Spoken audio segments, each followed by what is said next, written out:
ସାଲେପୁର ଗ୍ରାମରେ ଶ୍ରିୟା ଓ ରୀମା ଦୁଇ ସାଙ୍ଗ ଥିଲେ। ଶ୍ରିୟା ଗୋଟିଏ ନମ୍ର ଓ ଦୟାଳୁ ଝିଅ ଥିଲା, ହେଲେ ରୀମା ଗୋଟିଏ ଘମଣ୍ଡି ଝିଅଟିଏ ଥିଲା।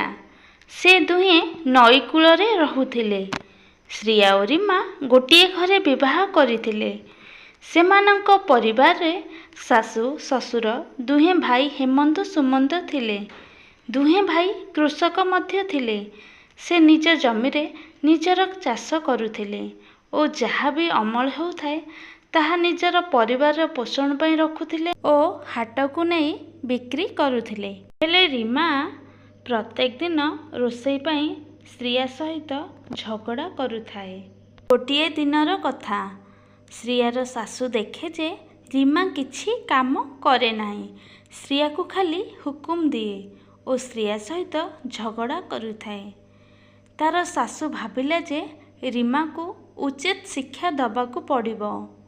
ଏହା ସବୁ ତାର ଦୁଇ ପୁଅକୁ ସେ ଜଣାଇଲା। ଗୋଟେ ଦିନର କଥା, ସେ ଦୁହିଁଙ୍କ ଶାଶୁ କହିଲା ଯେ ଶ୍ରିୟାର ନଦୀ ଏପଟେ ଘର ଓ ରୀମାର ନଦୀ ସେପଟେ ଘର। ଆଜିଠୁ ଦୁହେଁ ଅଲଗା ହୋଇ ରହିବ। ତୁମେ ଦୁହେଁ ରୋଷେଇ ପାଇଁ ଝଗଡ଼ା ଲାଗୁଛ। ଏହା କହି ତାର ଶାଶୁ ସେଠାରୁ ଚାଲିଗଲା। ଏହା ଶୁଣି ରୀମା ଭାରି ଖୁସି ହୋଇଯାଏ ଓ ଭାବେ ଯେ ଭଲ ହେଲା, ମୋତେ ଆଉ ରୋଷେଇ କରିବାକୁ ପଡ଼ିବନି। ଆମେ ଦୁହେଁ ହୋଟେଲରୁ ଆଣି ଖାଇଦେବୁ ଏଥର। ପରଦିନର କଥା, ସୁମନ୍ତ କାମରୁ ଫେରି ଆସି ରୀମାଙ୍କୁ କହେ, ରୀମା ରୀମା ଖାଇବାକୁ ଆଣ। ଖାଇବା ମୁଁ କେଉଁଠୁ ଆଣିବି? ମୁଁ ତ ରୋଷେଇ କରିନାହିଁ। ମୁଁ ରୋଷେଇ କରିପାରିବି ନାହିଁ ବି। ତୁମେ ଯାଅ ହୋଟେଲରୁ ଆଣ, ଆମେ ମିଶିକି ଖାଇବା। ରୀମାର କଥା ଶୁଣି ସୁମନ୍ତ ହୋଟେଲକୁ ଖାଇବା ଆଣିବା ପାଇଁ ଚାଲିଗଲା। ଏମିତି କିଛି ଦିନ ଗଲା।